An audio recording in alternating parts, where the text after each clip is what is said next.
Morning guys, dito pala tayo sa sa sakyan.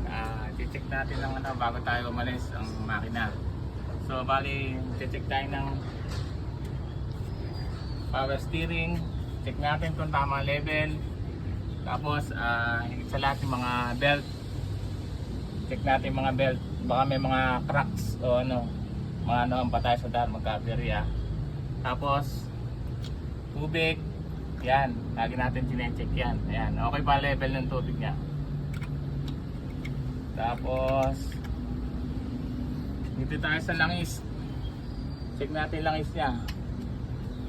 Ito guys, okay yung level ng langis. Kasi hindi natin pwedeng itakbo to na kulang ang langis. So yan, okay na. Ito yung mga basic na sinecheck natin bago tayo umalis. Tsaka ugalin din natin, check natin mga tires natin, baka flat o check natin sa likod, harap, yan, mga connection.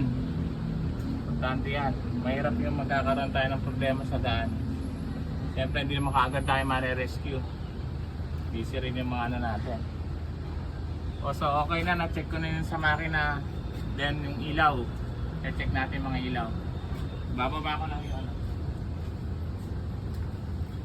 Balang natin. Okay na, na-check na natin lahat dito.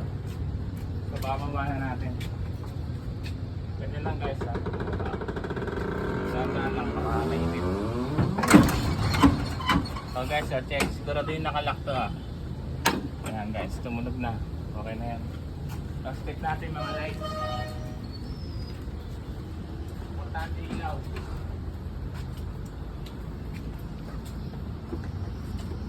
Guys, check nyo yung mga signal light, headlight. Yan, importante yan. Kasi pag nahuli tayo yan sa NLEX, malaki ang yan. Multa siguro 5,000. Mahigit 5,000 ang kanila penalty.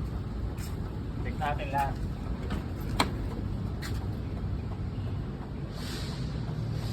Yan, alam mo naman. Ganda na yung mag-check. Di ba yung tayo, mali tayo ng konti. Basta na-check natin na. Hanggang sa likod.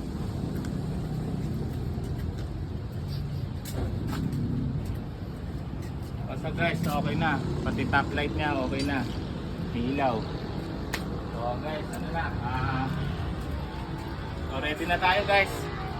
Biyahe na.